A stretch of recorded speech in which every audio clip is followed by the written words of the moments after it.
Hola, muy buenas, bienvenido a un nuevo episodio del Filón y nada, tengo el placer de iniciar este 2025 y os traigo una nueva sección, la sección de actualidad minera. En esta sección pues quiero compaginar un poco la sección de historia minera con el podcast habitual que grabamos en el estudio. Y en la sección de actualidad minera pues vamos a abrir un poco el abanico de temáticas y de invitados. Vamos pues a introducir temas como la geopolítica, las materias primas, temas de nuevas tecnologías aplicadas al sector de la minería. También empezaremos a hablar de energía y bueno, traeremos gran variedad de invitados y espero que os guste esta sección nueva que hago con mucha ilusión en este 2025. Ya mismo en marzo el podcast hace un añito. Y la verdad que, bueno, ya os iré contando, pero estoy contento con la evolución del podcast y todas las cosas que hemos logrado bueno, en un añito de vida que tenemos. Hoy traigo un invitado que la verdad que es un placer, un honor tenerlo. No sé si podré mantener el nivel en esta sección de actualidad minera. Traigo a Adrián Godás. Él es economista, es fundador de Godin Research, que es una firma especializada en el análisis de las materias primas y de las empresas mineras.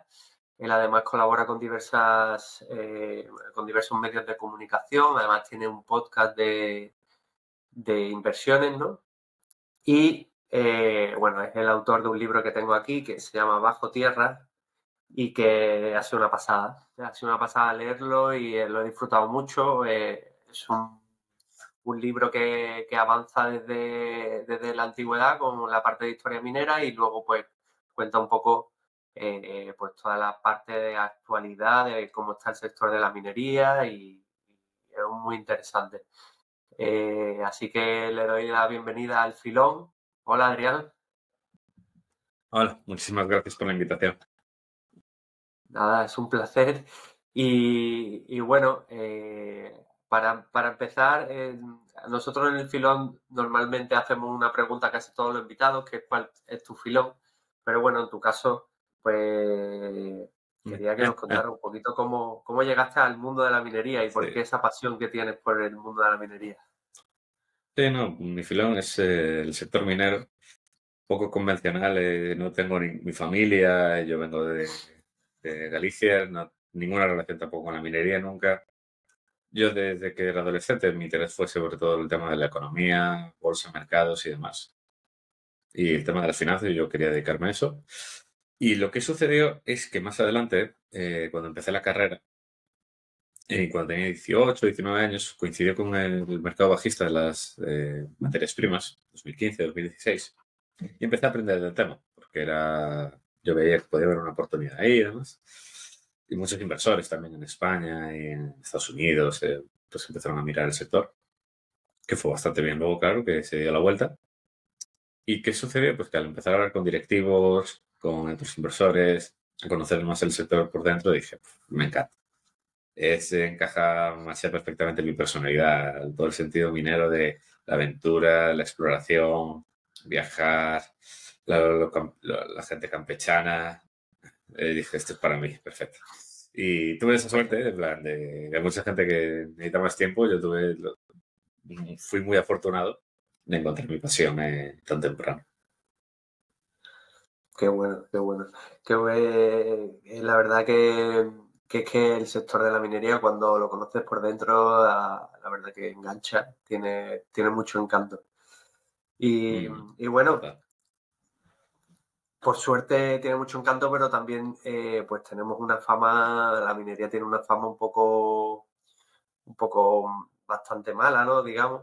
Quería preguntarte cuál es tu visión un poco, porque una de las partes del libro que a mí me han gustado cómo lo enfocas, que es pues eso, la llaman la fama de la minería, está, digamos, justificada o no está justificada. Mm, sí.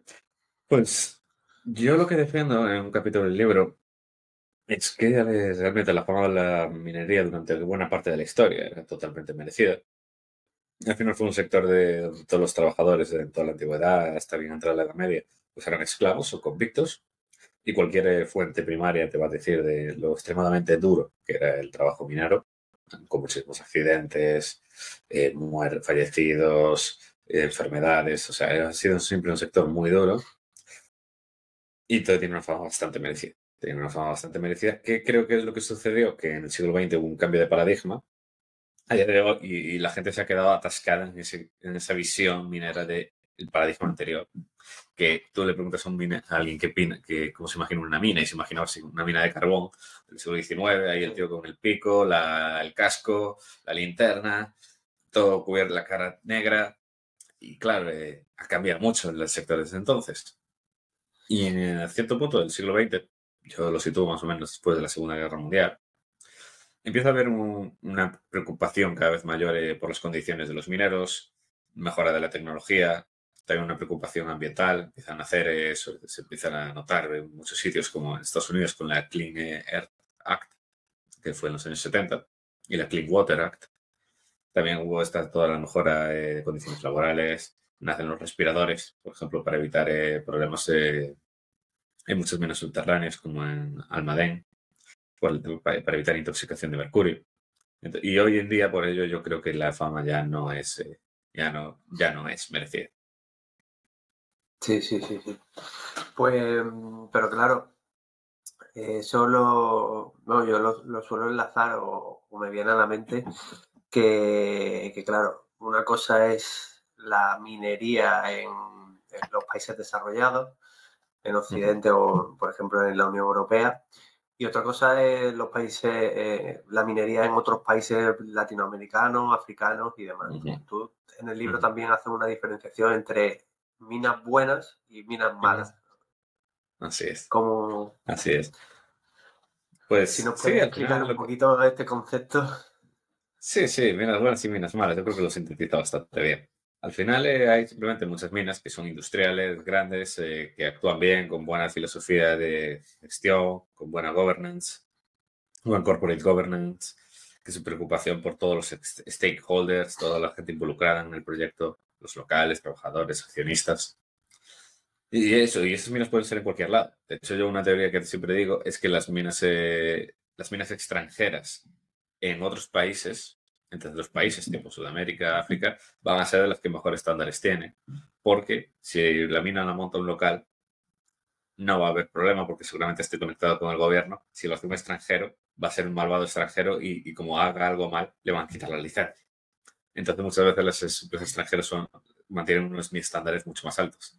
Si tú vas a Perú, puedes preguntarle a un minero qué prefiere, si trabajar para una empresa peruana o para un canadiense, y todos te van a decir que para el canadiense.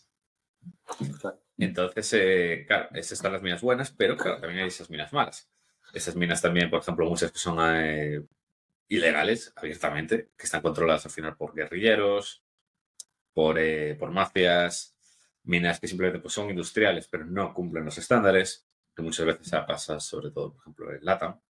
Pues, por ejemplo, no controlan los residuos, ha habido ya varios casos de intoxicación de cianuro, ríos, por ejemplo. Recuerdo algún caso en Colombia. Entonces, pues esa es la gran separación, minas buenas y minas malas. ¿Y de qué depende al final? Pues la gente quiere verlo como blanco o negro, la realidad es que sí, es tan simple como que depende de la persona, las personas que estén involucradas. Yo también veo que, bueno, a mí me ha tocado también, por mi trabajo, a lo mejor relacionarme con diferentes empresas de diferentes nacionalidades, y veo que la mentalidad de las empresas influye mucho en que el proyecto, o sea, la mentalidad o del país del que venga influye mucho en que el proyecto pueda, o el enfoque que le dan, pueda, digamos, el proyecto tirar para adelante. Muchas veces, por ejemplo, los australianos están acostumbrados a una minería a gran escala en el que Sí. en mitad de Australia a lo mejor no hay nada y a nadie le importa nada ni nadie, ¿no? Y claro, cuando vienen o cuando van a otros países los que tienen que conseguir esa licencia social, pues no están acostumbrados, porque realmente en Australia, pues es que la licencia de la minería, la licencia social de la minería es es sobrada y además por eso, bueno, como no hay nadie, nada en mitad de Australia, siempre que te vayas fuera de la costa y te vayas al interior. Y luego, pues, el enfoque que le dan a lo mejor, pues, bueno, no es que sea generalizado, ¿no? Pero sí que ha podido ocurrir en alguna ocasión. Sí, no, eso es completamente verdad. Es completamente verdad y de hecho lo cuento, creo que también en algún caso en el libro, caso de Savannah Lithium, un proyecto de litio en Portugal. Lo vi también, por ejemplo, en el proyecto, no sé si te suena, en el proyecto de Santa Comba, en un proyecto de tuxteno que había en Galicia. Pero Galicia está lleno de tuxteno. Y me pasó una historia muy curiosa que te voy a contar. Es que fue una mina ya durante mucho tiempo, quedó de hecho está deforestado, o sea, toda la parte de arriba ya es como una cantera, o sea, está ya expuesto del suelo y demás, o sea, de que fue minado, o sea, no es una cosa greenfield. O sea, hay hasta una cantera al lado que está funcionando, hay carretera, o sea, está todo ya muy desarrollado. Quiere decir, no hay que hacer una gran obra. Pues bueno, en una mina más pequeñita, una 20 millones de inversión, tal, vienen unos australianos, les empiezan a llegar cartas de políticos desde Madrid que se oponen a la mina. Van a una reunión con la Xunta de Galicia. Cierto partido les dice, nuestra misión es cerrar todas las minas del mundo. Les acusan de estar tirando residuos y de contaminar un río que está a 20 kilómetros. Claro, luego se ve que era de fertilizantes de los agricultores, que tiraban por ahí sin control. Claro, la mina sin abrir, ¿eh? Y que le decían que estaban contaminando un río a más de 20 kilómetros de distancia que ni pasaba cerca. Claro, los australianos flipan.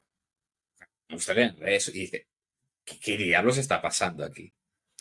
Claro, yo luego, por casualidad, me encontré a uno de los miembros del board, me lo encontré en un evento en Alemania, y cuando dije, tú estabas en este proyecto, tal, sí, lo conozco, tal.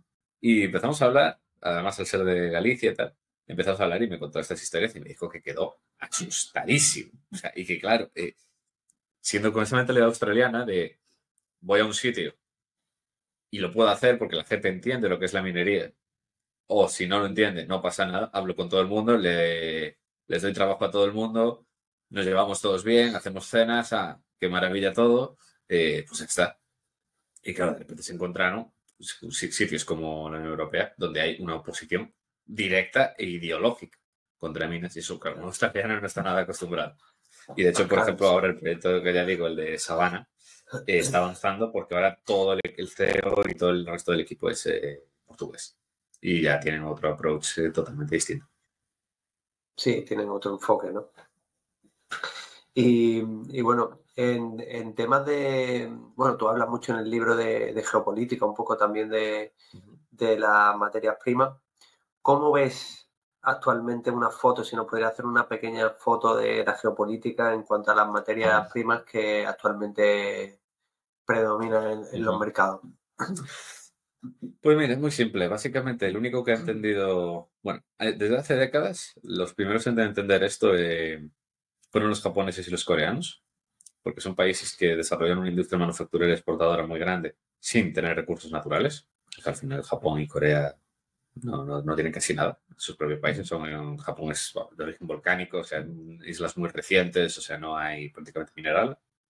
Un poco de carbón, algo de oro y tal, pero muy poquito. Entonces ellos entendieron hace mucho tiempo de que hay que salir al mundo a conseguir a tener acceso, no control, pero acceso a materias primas. Y por eso desarrollaron toda una serie de cadenas de suministros muy resilientes. Y eso se vio también, por ejemplo, en el caso del COVID. Se vio muy claro como Asia, las cadenas japonesas o coreanas resistieron muy bien. En cambio, todo lo que era occidental quedó completamente bloqueado. Y luego lo que se ha visto es que la geopolítica lo ha entendido muy bien China a mayor escala, que lo hicieron los japoneses y coreanos, que es asegurarse el suministro de todos los metales posibles, tener un control férreo sobre ellos. En el caso de, por ejemplo, el cobre, que China no tiene tanto, pues ir a donde haga falta, a Perú, al Congo, a donde haga falta conseguirlo. Otros metales que sí que posee China en gran abundancia, por ejemplo, el antimonio, el tuxteno, tierras raras, son todos metales donde China produce más del 70% mundial. Acaba imponiendo en todos ellos bastantes controles a la exportación. Por ejemplo, ha impuesto controles de exportación de de antimonio, ya está confirmado que también los van a poner en tungsteno. Con las tierras raras hay muchísima geopolítica, porque lo utilizan siempre como vara negociadora. Pero a la vez también nos hemos encontrado entre el COVID y la guerra de Ucrania que ha habido lo que Oscar Vara llama un despertar geopolítico en Europa, de que hemos vivido un sueño de, todo funciona, todos somos amigos, el gas barato llega, las commodities llegan de no sabemos dónde, pero llegan, y de repente es como, no llega el gas vale el triple, tiene que llegar ahora en barco, de repente, no hay antimonio, o sea, ¿para qué se usa el antimonio? No, ahora no lo hay, ¿de dónde viene? Y eso ha sido un despertar muy importante en Occidente. Obviamente, como siempre, la Unión Europea va todo muy, muy lento. En Estados Unidos, al ser un solo país, pues va todo más rápido. Y Estados Unidos sí que ya ha despertado y se está tomando medidas muy serias, financiando proyectos directamente. El proyecto de Zuckerpass, por ejemplo, un proyecto de litio en Nevada, el Departamento de Energía les ha dado un préstamo de 2 billion, de 2.000 millones de dólares. O sea, los americanos son ¿Cómo crees que puede afectar en ese sentido la elección de Trump? ¿Afecta en algo? ¿O tampoco? Pues va a ser lo que ya había. Lo que yo creo que va a ser lo que ya era antes, más turbo, más power todavía, porque ya va a haber un incentivo muy fuerte al desarrollo. Yo al menos quiero creer que va a haber un apoyo al sector minero interno americano mucho más fuerte. Porque el problema que hay es que de hecho Estados Unidos no es un sitio nada pro minero, contra lo que la gente pueda pensar, porque de hecho lo que sucedió es que los sectores de extractivos, como por ejemplo el carbón, el petróleo, el gas natural, están fuera del código minero. Y siguen otros. Por eso se desarrollaron muchísimo. Pero lo que es la minería metálica tradicional desapareció prácticamente y solo la hay hoy en día en Nevada, Arizona y muy poquito más. Nevada, Arizona, algo en Idaho y Alaska. O sea, y sí, luego cosas sueltas en Montana y otros sitios. Alguna mina, por ejemplo, que vive en Michigan, pero por ejemplo en Minnesota han bloqueado muchísimos proyectos, que es una zona súper rica en cobre y níquel. Han bloqueado muchos proyectos. En Virginia están luchando porque quieren entrar en una mina de uranio y es imposible. Y claro, toda esta minería de carbón, petróleo y demás es que está aparte. Por eso realmente no es tan prominero como parece Estados Unidos, pero eso está cambiando. Y yo creo que va a haber un impulso de la nueva administración para todo lo que sea recursos, todo lo que sea considerado estratégico, fomentarlo bastante. Claro, lo lógico también, ¿no? En cierto modo. Y has hablado de dos materias primas que están ahora un poco en boca de todos, que es el litio y las tierras raras. ¿Cómo ves esos dos mercados? Si puedes explicar un poco quién los domina o cómo se mueven actualmente? Pues a ver, el litio es un sector en auge, porque al final el litio, a diferencia de otras, se utiliza en prácticamente todas las químicas de batería. O sea, todo lo que puede ser LFPs, NCMs, todos usan litio. En cambio, hay otras composiciones pues, que utilizan níquel, otras no, otras usan cobalto, otras no, pero esas se utilizan siempre. El litio se utiliza en prácticamente todos los diseños y su volumen no deja de crecer todos los años. ¿Qué sucede en el litio? Que es un mercado tan pequeño donde además causa tanto interés que hay un boom and bust de subidas y bajadas de precio muy fuertes. Está al final bastante controlado por un par de países que son el triángulo del litio sudamericano, que son Chile, Bolivia, Argentina y Australia. Esos dos lugares ocupan, creo que son ya más del 60% de la producción mundial. Y luego cada vez más China internamente produce bastante y cada vez ahora está ocupando su sitio África. También, por ejemplo, lugares como Zimbabue o eventualmente el Congo con el gran proyecto de Manono, que es de los mayores proyectos, si no de los mejores activos casi de litio del mundo. Y hay todo un tema de geopolítica detrás también bastante fuerte. Por ejemplo, los chinos desarrollaron la producción a través de lepidolita. La mayor parte del litio se produce con salinas o con pegmatitas que contienen cristales de espudemeno. Pero los chinos desarrollaron también la producción a partir del lepidolita, que es mucho más barato, con menor grado, pero también bastante contaminante, que usar ácidos, que están provocando bastantes problemas en ciertas regiones chinas, como creo que era Yunqing, que están produciendo bastante con lepidolita, pero claro, es como el high cost producer que han tenido que recortar producción ante la bajada del precio. Claro. Entonces, y China está muy activo ahí. O sea, China ha comprado muchas minas, ha firmado muchos acuerdos de suministro. La empresa del mundo con más offtakes y acuerdos de suministro de compraventa de litio del mundo es LG, es LG Energy, que la gente lo conoce porque hacen televisores, pero LG también es pocos grandes productores de baterías fuera de China. Y mientras tanto, pues en Occidente de repente las hemos estado, ¿ahora qué hacemos? Y claro, de repente pues, Volkswagen, y Volkswagen está teniendo que invertir en comprar, ya ha invertido en algunas minas de litio, como por ejemplo la de Patriot en Canadá. En Canadá. Y bueno, ese triángulo del litio, que es Bolivia, Argentina y ha dicho Perú, ¿no? Y Chile. Y Chile, perdón. ¿Cómo influyen ahí los diferentes? O sea, al final son los tres en ese triángulo, en ese desierto, solo tienen grandes reservas de litio. ¿Cómo influyen las políticas que hacen unos y otros? Por ejemplo, también ahora Javier Milei en Argentina. Sí, pues vaya si influyen, porque al final Chile fue como el gran pionero en la minería de litio. Fue, vamos, los primeros productores de litio a gran escala, a través de SQM. Y claro, el Salar de Atacama es de los mejores activos de litio del planeta, o sea, es una concentración de litio espectacular, unas salinas son 2.000 miligramos, creo que son 2.000 miligramos por litro. El resto de salinas en Argentina o en cualquier otro sitio del mundo no llega ni a 1.000, suele ser más bien 600, para que nos hagamos la idea, o sea, es una barbaridad la concentración de litio que hay en Atacama. ¿Qué sucedió? Que Chile, con el paso del tiempo, es muy, muy intervencionista, que quiere tener un control muy estricto del tema del litio. Entonces, por ejemplo, los taxes, royalties y demás que se pagan en Chile son altísimos. De hecho, todas las empresas que están ahí metidas, como SQM, Albert Mail, Tianqi, muchas de las que están ahí al final, tú ves los márgenes que sacan y debido a los taxes, a pesar de ser un activo tan espectacular, en global realmente no ganan tanto dinero como otros activos. En cambio, luego todo lo contrario en Argentina. De hecho, vamos, o sea, si quieres invertir en salinas en el Triángulo del Litio, donde todo el mundo se está yendo es en Argentina, ya antes de Milei. Porque a pesar de que son de peor calidad, o sea, no están mal, están bien, de 500, 600 miligramos, puede que incluso más, pero es una regulación más normal. En plan, pagas tu royalty tax y ya está. El tema es que en Chile estamos hablando de que, por ejemplo, tienes que hacer un pago a Corfo, que es una empresa paraestatal chilena. Esos leasings que tienes que pagar por ciertos terrenos, a muchas empresas llegan a suponer hasta el 40% de todo el gasto que tienen que hacer. O sea, y estoy hablando antes de pagar el corporate tax. O sea, el coste operativo, el 40% es el pago del leasing. Claro, es una auténtica barbaridad. Entonces, claro, es bastante fuerte, claro, por eso nadie se ha metido. Que prácticamente en los últimos años nadie nuevo ha entrado en Chile. En Argentina está entrando muchísimo, muchísimo. Hay muchísimos salares todavía que están sin tocar.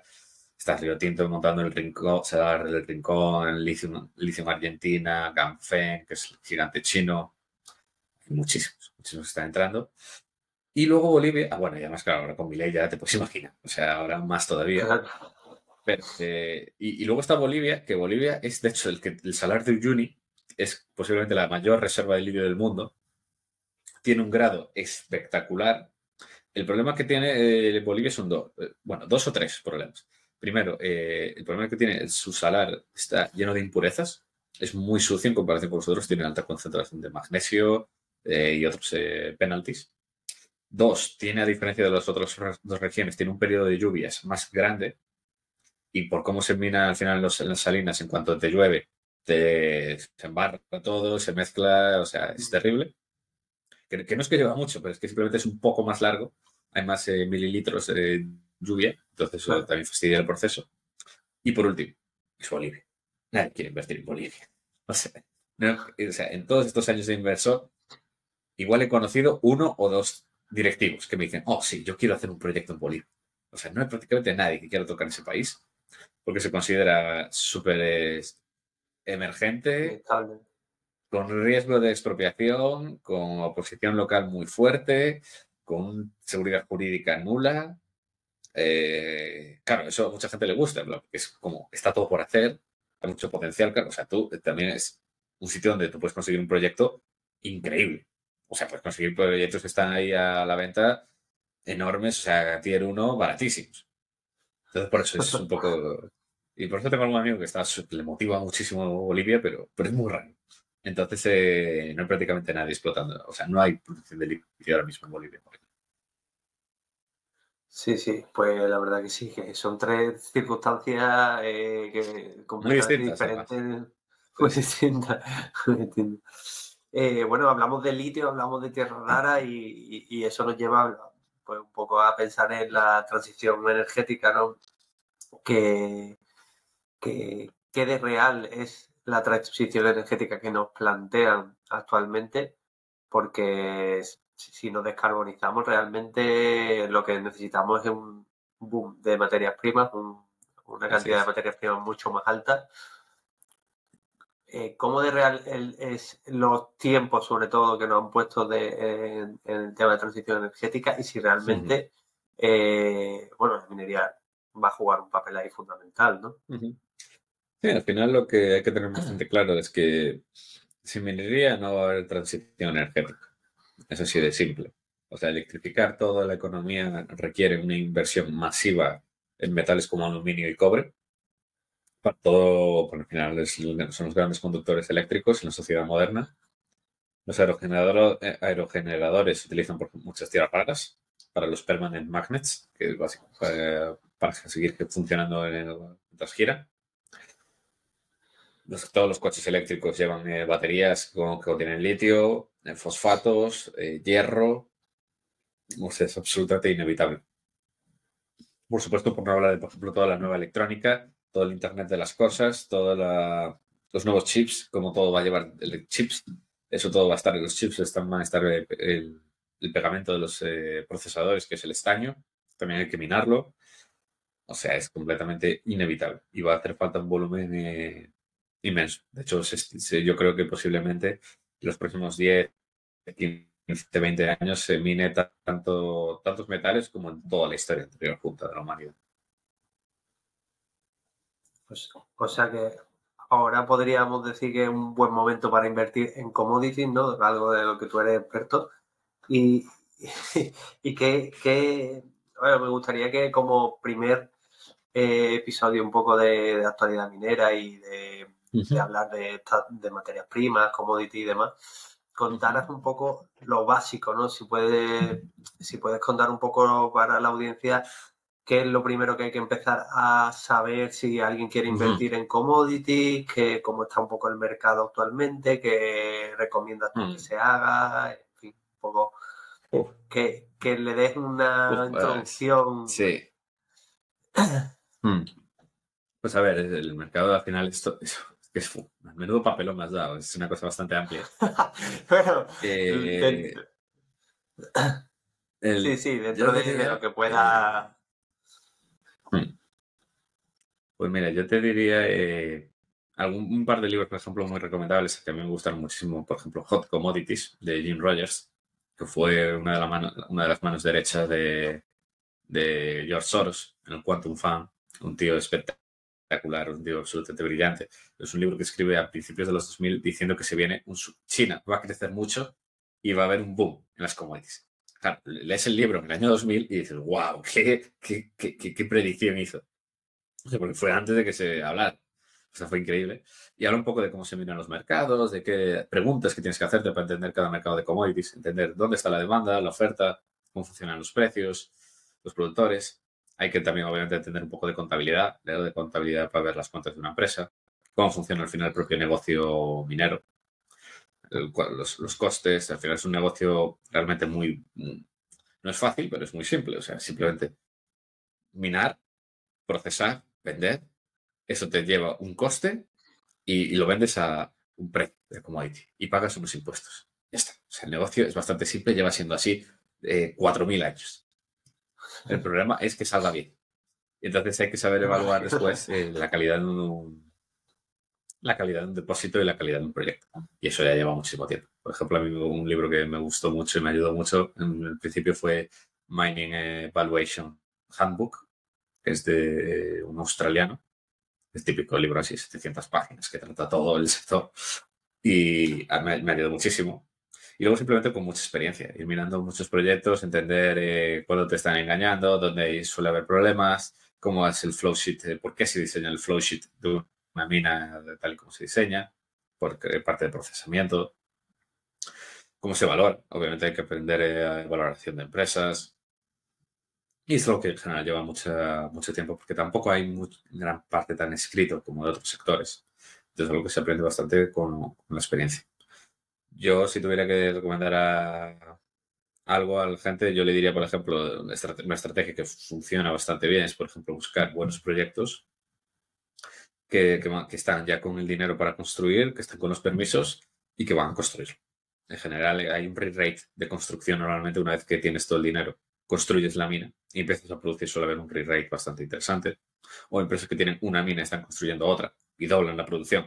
O sea, ese tipo de cosas así como muy elementales, ese tipo de operaciones se suelen ir bastante bien. Me parece que suelen ir bastante bien. Y luego ya nos podemos ir a empezar a complicar ya lo que quieras. Metiendo empresas de royalties, de oro, por ejemplo, que financian proyectos ya que me sacan una regalía del total de los ingresos. Son empresas que han ido muy, muy bien, como Franco Nevada, Wheaton, Royal Gold, son empresas que han ido muy bien. Vale. Y luego, pues, pero mi duda, porque yo tampoco es que entienda mucho de esto, ¿no hay algún, por ejemplo, si alguien dice, bueno, el litio creo que va a subir, tal, ¿no hay algún producto, Sí. digamos, que puedas invertir en el litio como tal o en alguna materia? Sí, el problema que hay es que por la necesidad de valor hay muchas commodities que no tiene mucho sentido hacer storage por densidad de valor. Quiero decir, o sea, tú puedes, si tú llenas una habitación de oro, ahí hay millones de dólares. Entonces tú puedes acumular oro muy fácilmente. El resto de commodities es bastante difícil. Por ejemplo, el hidróxido o el carbonato de litio son al final reactivos, son químicos, entonces no se pueden tener demasiado tiempo en storage. En el caso del litio, por ejemplo, el concentrado de litio que producen las minas de pegmatitas, como es el spodumene, es un concentrado al 6% de litio, tiene un valor tan bajo por tonelada que necesitarías muchísimo para guardarlo. Entonces, a la hora de la verdad, de las commodities, se puede invertir en físico o comprar así de manera muy simple hay un montón de ETFs y productos que puedes comprar oro, plata, platino, paladio, físico. Es decir, que te estás comprando un ETF, pero que lo que tú estás comprando hay en algún sitio una cámara acorazada que tiene ese platino, esa plata. Entonces no hay ningún problema. Vale. En metales preciosos lo puedes hacer sin ningún problema. En el resto de commodities es muy difícil. Muy, muy difícil, porque no hay nadie acumulando cobre, acumulando zinc. Es bastante difícil. Entonces ahí, tener una exposición directa habría que comprar futuros. Y claro, eso ya es un derivado, un producto mucho más complicado, hay apalancamiento y hay que ya saber un poco más lo que se está haciendo. Si no, normalmente al final lo que la gente hace cuando quiere tener exposición es se coge un ETF de mineras de cobre, por ejemplo. Por ejemplo, en el caso del uranio, la gente se compra unas acciones de Cameco, que es la mayor minera de uranio, y ya está. O un ETF, eso que tiene 20 minas de uranio para diversificar el riesgo de cada una, y ya está. Eso es. Sí, sí, sí. Y bueno, porque la minería es un sector de riesgo, ¿no? De alto riesgo, digamos, o cómo Sí, lo por supuesto. identificarías tú. Y cuando te pones a invertir en un proyecto concreto, pues tienes muchas posibilidades o sea, de perder el dinero realmente, porque Sí, eso hay sí. que estudiarlo muy bien, ¿no? Cómo, o también, si te sale bien, pues normalmente se pegan grandes pelotazos, ¿no? ¿Es un sector Sí, sí. que es así o es la fama que Sí, tiene? lo es. Bastante así, sí, sí, sí. O sea, la realidad es que es un sector de retornos bastante bajos a lo largo del ciclo, son bastante, de media son bastante malos. ¿Qué sucede? Porque al final, por las subidas y bajadas de precios de commodities, normalmente lo que suele suceder es que las empresas suelen tener un par de años muy buenos y luego estar sufriendo bastante luego durante unos cuantos más. Entonces, claro, de media te va a salir que el retorno a lo largo de 10 años, por ejemplo, es bastante malo. Pero otra vez, hay que ir caso a caso. Obviamente hay ciertas minas, las más low cost, pues que van y que son ore bodies de calidad excepcional, pues que van a pasar a ganar dinero en todos los momentos del ciclo. Y ya, pero si no nos vamos antes, cuando está sin construir, bueno, hombre, eso ya es jauja. O sea, tienes la exploración que es súper risky, la mayor parte de proyectos exploras, no descubres nada, o descubres algo que no es rentable, construyes algo, se dispara el presupuesto y ahora cuesta el doble construirlo. Bueno, o sea, es un sector, sí, muy de... Va a salir muy bien o muy mal. ¿Qué empresas recomendarías tú actualmente? O bueno, o digamos que puedes comentar qué empresas que son recomendables para la inversión actualmente o materia prima, como en concreto, que recomendarías a la gente que estudiara, por lo menos. Tampoco vamos Sí. a...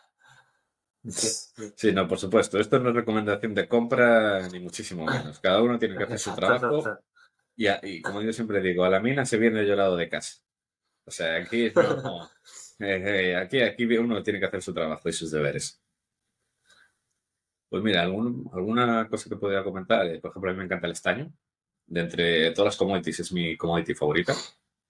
Básicamente porque tiene una demanda que tiene muchos vientos de cola, con todo el crecimiento. O sea, el estaño, la mitad de la demanda es soldaduras para temas de procesadores.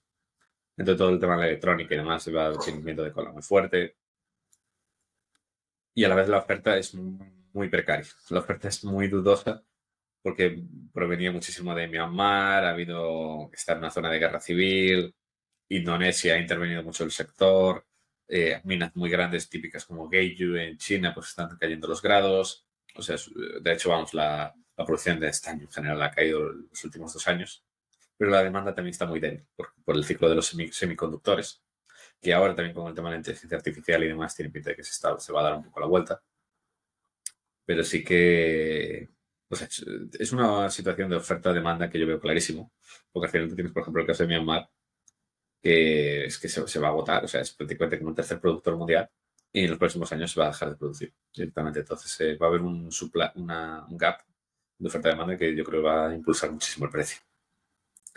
Y luego, para decir una empresa concreta dentro del estaño, a mí me encanta Alphamin, conocida para los amigos como Alpha Moon, que es uno de los pocos productores, o sea, solo hay 2 productores de estaño que coticen.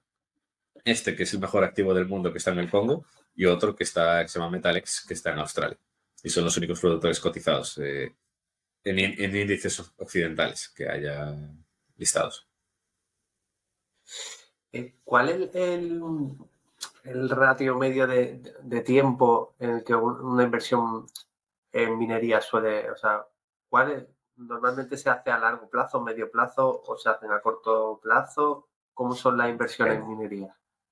Hay de todo. O sea, obviamente si eres una empresa, si eres una minera o eres un institucional muy grande, pues tienes que tener una perspectiva porque claro, tú no puedes entrar y salir de una empresa así diciendo, voy a invertir 50 millones. Y no puedes entrar y salir cuando quieras. Entonces suele ser inversiones a por lo menos igual, yo te diría, más de 5 años. Y luego a nivel particular, inversores normales suelen Eso, ser me refiero a más a uno. nivel Sí, particular. una persona normal pues puede ser a 1 o 2, puede ser algo muy concreto que estés apostando los próximos meses. Pero vamos, yo en general, yo creo que la perspectiva siempre hay que tenerla en 1 o 2 años, más o menos. 1 o 2 meses. 1 o 2 años, perdón. Igual lo Uno dije. o 2 años, vale. Sí, sí. Pues, pues bueno, Adrián, la verdad que ha sido un placer. Espero, bueno, tendremos más sorpresas contigo porque seguiremos grabando y haremos alguna colaboración más. Y muchas gracias por venir al filón. Muchísimas gracias a ti por la invitación.